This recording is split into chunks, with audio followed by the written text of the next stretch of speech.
Today on Building Dreams Together, I'm sitting with the creative force behind so much of what the world sees from BBBY and the Life Mapping program. Derek has spent the last year helping me turn belief into visuals, messages into emotions, and purpose into powerful stories. He's the guy who takes what my heart says and makes it into something that people can feel. Today, we're talking about creativity, meaning, purpose, and what it really takes to build dreams together. Welcome to Building Dreams Together, a podcast about connection, courage, and the daily actions that turn dreams into reality. Whether you're building your dream, rebuilding after a storm, or just looking for inspiration to take the next step, you're in the right place. This is Building Dreams Together. Why don't you tell a little bit about yourself and where you are in the world? Because you're on the other side of the world. So I'll let you make a little bit of an introduction so people get a feel of who you are. Absolutely. And firstly, thank you for having me. This is very exciting. I'm Derek, as you said. I'm streaming currently from Cape Town in South Africa. And yes, I do all the videos for the social media for Believe, Become, Be You, and also the course videos, the structure for the course videos. Nicole and I have been together, where are we now, 2025, so probably 26 years. I haven't popped the question yet. She hasn't asked me to pop the question yet, so then as far as I'm concerned, everything is good. Well, the arrangement works. That's life, right? Yeah, it works. Yeah, exactly. Yes. Yeah. Yeah. So why don't you talk a little bit about what you do? You said you do, create content for yourself, which is Family Canvas.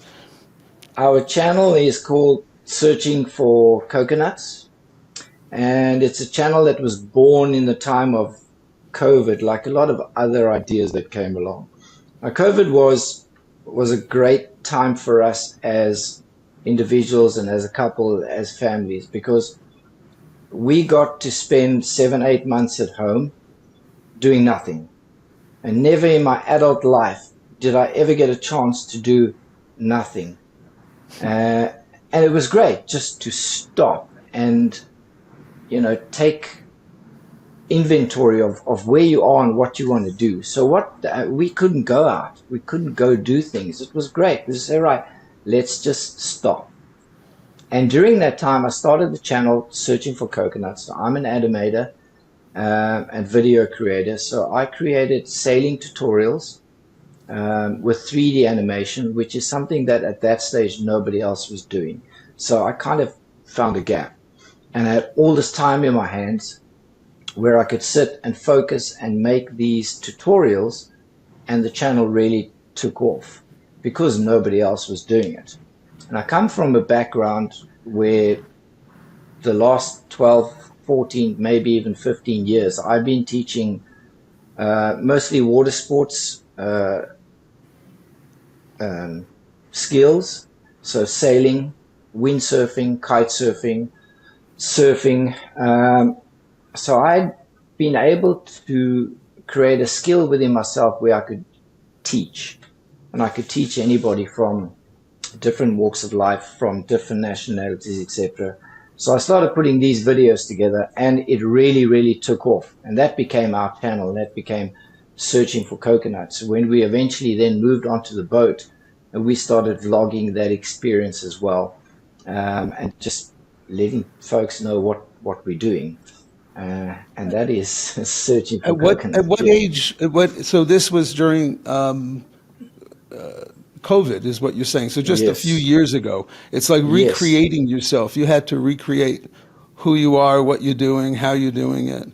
Yes, we call it reinventing ourselves. So and we are daily we are reinventing ourselves through, I don't want to use the word necessity. But at some stage in your life, you have to say, look, what do you really want? And what are you prepared to go and do to get it? And that's what we do together. And we are so fortunate, I would like to think, to have each other, because we have a common goal, we have a common dream, and that's what we want to do. You I don't know, want to run a successful YouTube channel, but sailing the world and having no timetable and no roster, and that's, for me, that's great. yeah. Would you say, Yeah. the name of the podcast is Building Dreams Together, and my last question of the day was going to be, what does that mean to you? But you are actually living your dream right now as we speak with Nicole. Yes. Yes. Yeah. Absolutely. And building dreams together, that's a great way of looking at it. It's a great way to title it. Um, because it's never too late to make these kind of changes.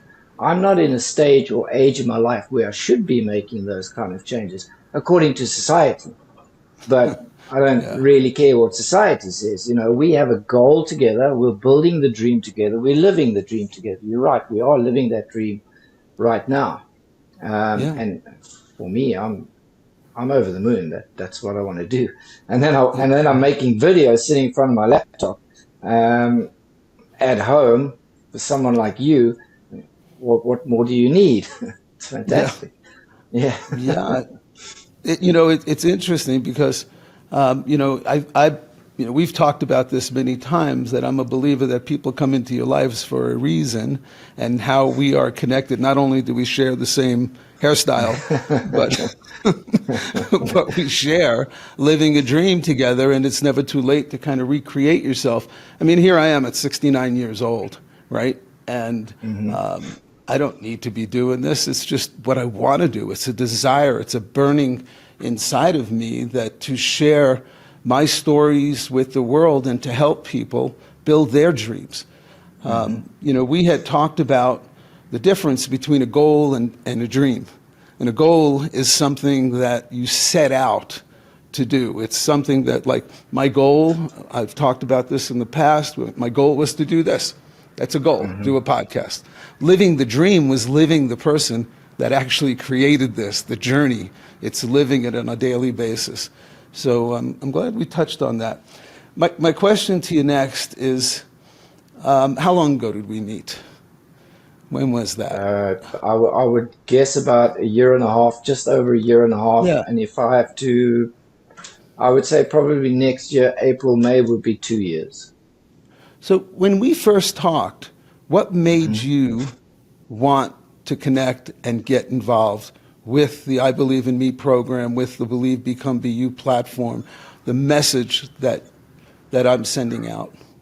Do you remember Yeah, I what mean, triggered you? Like, we met through an agency, as you would remember, and I know some of the other clients, if I may call you a client, because that's what you were at that stage. You were a client. What they were looking for, and it was very concerning to me. Made me a little bit nervous. Well, who am I going to get? Who am I going to be making videos for? Because I don't want to be a video editor for someone who's making useless and mindless content. So, and I've touched base with you on this before, is that the universe takes care of us. And for us, the universe always has our back. And that just fell into place like so perfectly at that stage.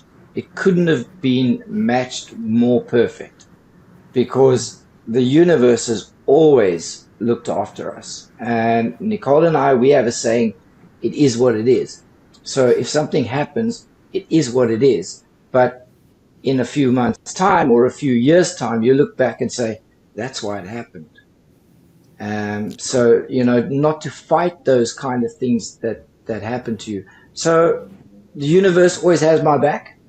It doesn't always feel like that. I mean, I'm sure that's for everybody, but at the end of the day, it does. And after getting matched with you, I was, well, this is something I can work with. This is great, because not only are we building something, but we're building something together. And we're building it from the ground up at that stage, because that was the starting point. yeah, And it's that was the exciting to starting point see. of life mapping. Yeah, yeah. And very exciting to see where it can go. And you touched on living your dream, and that you're 69 and you're doing this program now. I mean, massive respect for me because you're creating something which is so necessary, but it's such a hard sell. So you have something that's so necessary, but you can't sell it because nobody, at some stage, somebody has to say, this is why I need the help. I have, and people are not like that. Um, because at some stage, parents have to say, I'm not coping. And that means I'm admitting that I'm failing. So you have a goal and a program which is so necessary, you just can't sell it to anybody. And that's Yeah, going to be the hard part. Yeah. people have to get to a place or an understanding that there, something's off, and it's hard to Yeah. admit. It's hard to Yeah. admit when something is not right. When a circumstance in life, happens to you, it's what you just touched on before, where you said, we never know why it happens. It just is. It is what it is, Is right? what it is. Yeah. Life serves up circumstances. We can't change those circumstances. The only thing that we can change is how we deal with those circumstances and Correct. what we Yes. do with it, and trust that there is a reason for it to happen. One of the slang things that I say all the time is everything happens for a reason. We Yeah. just don't know it yet. We don't know what that reason is. So I understand that totally. When you Yeah. first saw, when I introduced to you the life mapping program, and the first section of the life mapping program, which was living by a code and the 4 pillars, what went through your mind? This was a learning process for me as well because it's easy for me to say I live by slogans like it is what it is or the universe will always take care of me, but I've never delved deeper into that. So now I'm making videos where things are being explained a little bit more, and especially when you talk about the 4 pillars and finding balance between those 4 pillars, then I have to question myself sometimes and say, how is your balance? What can I work on? And it does show you where you have some shortcomings and certain pillars and certain items that you have to work on. And it's fascinating because it's a learning experience. And like I said, you have to be open to that learning. If you're not open to that learning, then you're just making videos. So then Yeah. it doesn't really help. So And you're, I can't get creative in the process if I'm not believing and taking in what's being put out there. what part of the either the code, which is being Hmm. real, raw, and relevant to get the results you want, or the 4 pillars, body, being, balance, and business, resonates with you or is most impactful for you right now in your life? Can you attach one of those, something that you're living today, and how you Um, might be using that? yeah, I would have to say with if I look at living by the code, this is something I honestly don't think about that often, um, because I am trusting the process.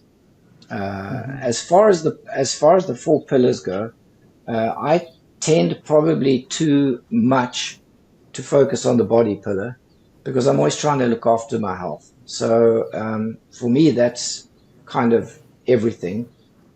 So a couple of other things will maybe fall away, but it goes in waves. So you have to balance. I have a granddaughter and would love to spend time with my granddaughter, but she's 12. So trying to get time with the 12-year-old is not that easy. So you'd like to think that you're doing your best to get time. We do surf. We have great times together, but I'm not on the top of her list at the moment as far as priorities go. So, um, and of course, learning, part of the business pillar, which is what I'm doing every day, especially with the program, especially with the videos, with techniques and skills. It's learning. We're living in a world of AI. Yeah, I And think I think it's a mistake for people not to, at any age, not to embrace and understand what AI could do for you. I heard yeah. something this morning. I was listening to a podcast or a newscast, and it was talking about how AI is infiltrating the music industry, and it's causing a lot of damage in the country music world because now there was a song that came out that became a hit and it was AI generated and AI Yeah. sung, Yeah. and how it's going to intrude. But what they need to do, my suggestion is to see how they can use AI to enhance. AI is not going to get up and do a concert, a live concert. It's not a person that Yeah. somebody can attach themselves to, although there probably are some fictitious people online that people will attach themselves to, thinking that it's a Yes. real person. But it's not going to take the place of going to a concert and seeing somebody perform and seeing raw talent. It's not Yeah. going to replace that. And No, it so won't. I think that every industry, every person needs to figure out how they can embrace something like that.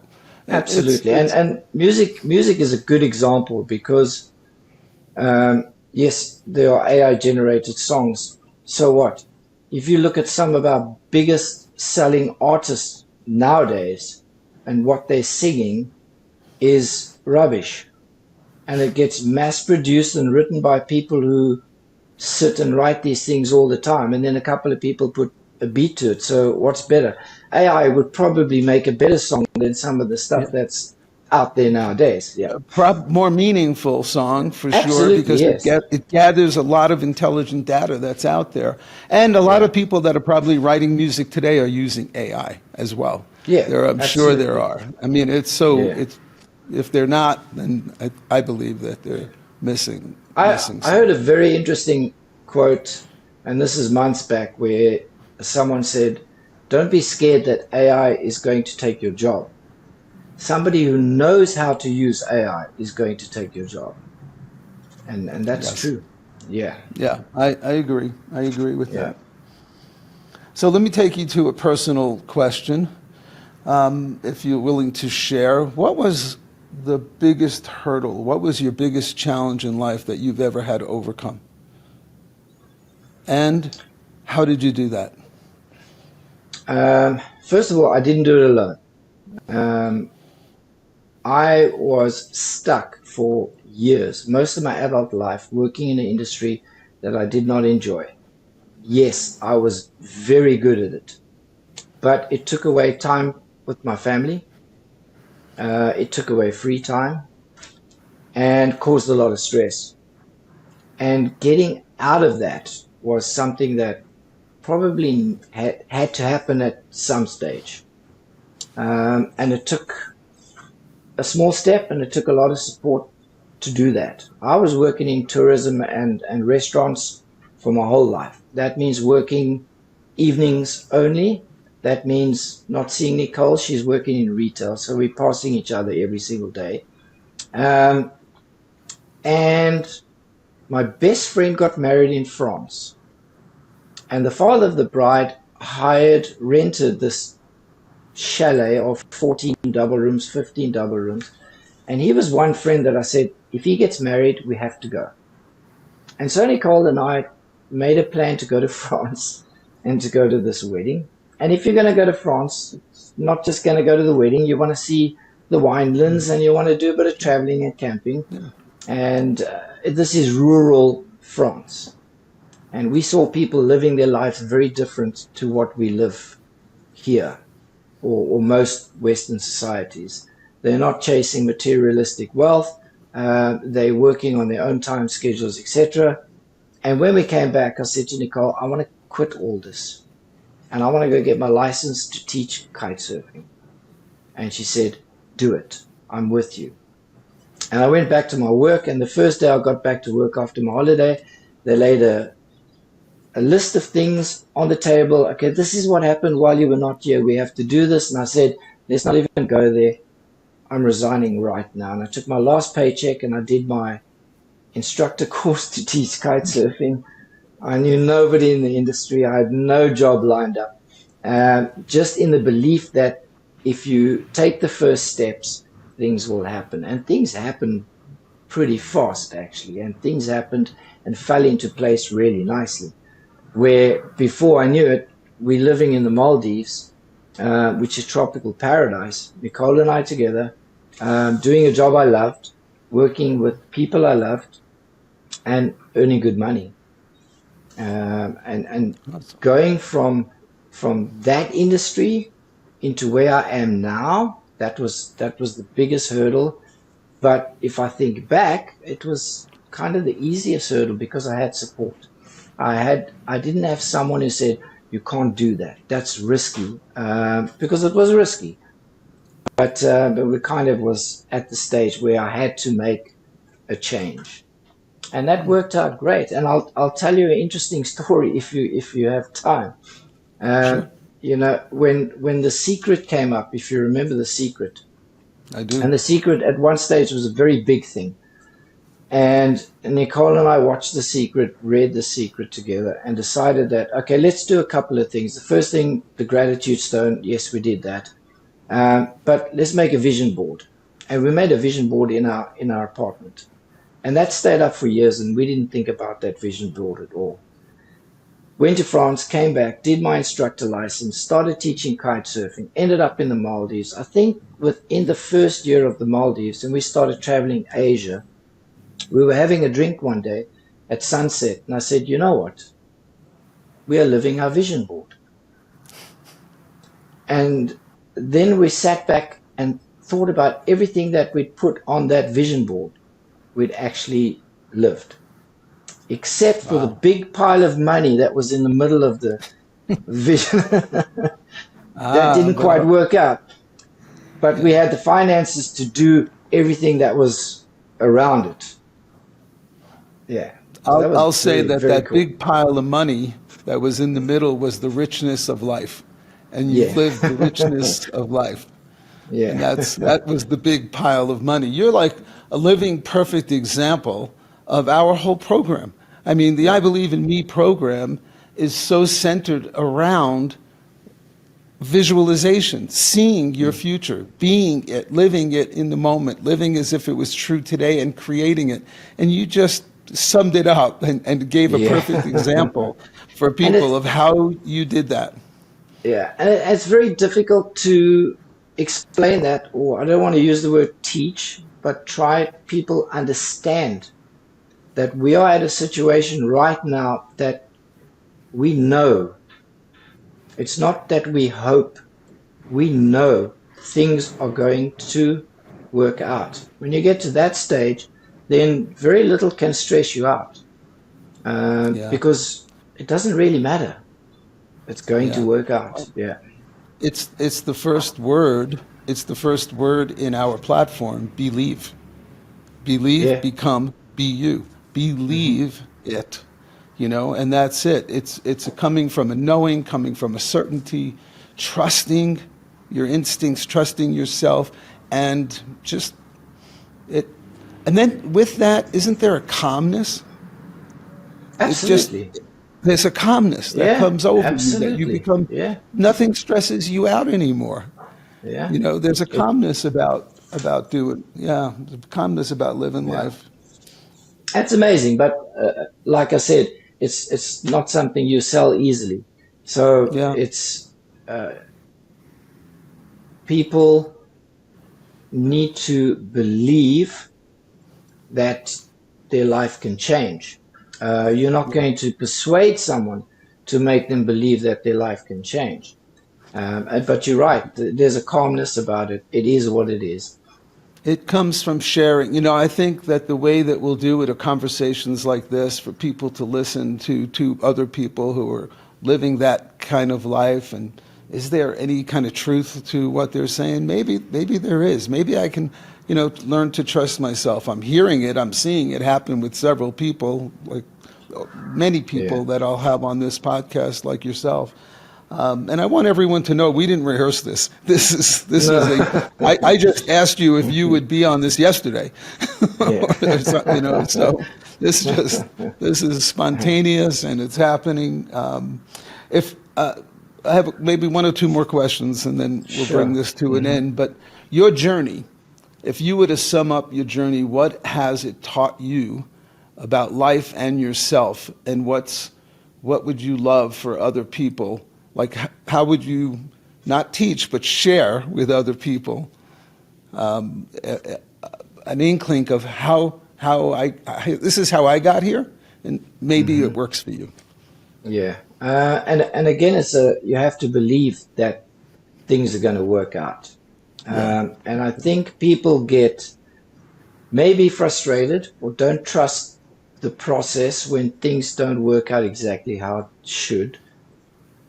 But that's just a stepping stone. You might think, oh, this is a setback, but it might not be a setback. It just might not be the path it was supposed to be. We live in different worlds where it's difficult to try and teach someone or explain to someone that we need to stop chasing the wrong things. Because I think most people out there are chasing the wrong things. Um, it's got to be the best cell phone. It's got to be the best car. When I was a father, I bought my daughter a car, yes, because that was a done thing at that stage. Now, grandkids are getting cell phones, mobile phones. That was the done thing. Nobody bought me anything. We come from a time when if you wanted something, well, you went out and you worked and you got it. yeah, I don't want the best car. I don't want the best mobile phones. I want to experience life. And I think people chase it too much and realize too late that they've been chasing the wrong thing. So, yeah. I, I grew up in an age and in a family where if I wanted something, I had to go earn the money for it. I was the youngest yeah, of six, and from a family that always had food on the table and a very loving family, but not a lot of money. So, yeah, my first car I had to work for and pay for myself. The hmm, things that I had in my life didn't get we don't, not like a lot of kids today. And there are a lot of families that don't have, that would love to give for their kids. So, I think that teaching kids some value and learning the, the strength that they get from earning their own money, from finding a yeah, job, getting a job, doing something for themselves, really will build self-confidence and that feeling of absolutely. achievement. Yeah. And it's not only, you can't say the parents are doing this and that it's wrong, because there's a lot of entitlement nowadays with younger kids and teens about, I need to have a car. Well, if you need a car, well, then maybe you must go buy them. But it's society that said that nowadays, okay, we have to kind of have a bit of competition with the Joneses, if you may, that, oh, well, he got a Mustang, so I need to make some money. So what am I doing now? I'm working more hours to make more money so that I can keep up certain standards, and kids just take, Yeah. kids Yeah. take, yeah. Yeah. I'll end with maybe with this little story. I played golf with a friend of mine yesterday, and when he was he's my age now, but when he was younger, he was working, making I think like $2 an hour back then when we were, Hmm. that was a good pay, Yeah. and he had accumulated between gifts from family over Christmas or holidays or whatever he got and his work about $500, and he wanted to buy a car. And of course, his dad was like, "No, you don't need a car." And he was talking to his grandfather. So you and I are both grandfathers, Hmm. and his grandfather said, "Instead of doing something like that, what I'd like you to do is if you'll take that money and invest it in the stock market, I'll match it." Right. So he had his $500, and And he that must have said, been a "Wow, wait difficult a thing to minute. do. Yeah. Yeah, now I've got this, and I'm going to put it in the market, and I've got double that amount of money, and it can work for me." And so he told me that story, and he then went to his dad and said, "Hey, Dad, if I have some money and I want to put it in the market, would you match it?" And his father thought and said, "Why, are you crazy? Why would I do that?" And he had a little conversation with him, and his father said, "Okay, I'll do that. How much money do you have?" So now he tells his dad, "I have Thousand, yeah. $1,000. Well, his father like hit the roof because he said, "You must be stealing or something. How you accumulate $1,000?" And of course, he had to tell him. And long story short, his father did match the 500. So now he had $1,500 to go into the market. And I think it was a great story that he shared with me yesterday, because I haven't thought about that with my grandchildren and teaching them the value of saving and investing and using their money to grow for their future. And so it's probably something I'm going to do with my 6 grandkids, is talk to them about that. I think there's a terrific lesson there. Don't let them see this podcast. Yeah, my friend, when he sees it, he'll laugh, I'm sure. He'll laugh at it. So to end this, what's one message? What's the message that you want to give to your children and grandchildren? What would that one message, if you can leave them with one message about dreams, building dreams, living their life, what would it be? I think we are in a very exciting time for our youth, if they use that time correctly and if they use what they have available correctly. But personally, stay positive, teach people with respect, treat people with respect, because that's what's going to come back to you. And yeah, you can go out and make your name in the world, but don't make enemies at the same time. There's just treat people the way you want to be treated. I live that way as well. We never disrespect anybody unless they deserve it. But yeah, I get it. Be Derek, positive. thank you. Thank you for joining me on Building Dreams Together today. Thank you for having me. Yep. And you'll be working on this. Yeah. Thanks. Okay. Thanks for keeping it short. Yeah. Okay. Thanks for joining me today on Building Dreams Together. If today's conversation inspired you, like it, subscribe, and share it with someone you love. Let's keep building connection and possibility, one dream at a time. To learn more about our work and our programs, visit BelieveBecomeBU.com. Until the next time, keep believing, keep becoming, and let's keep building our dreams together.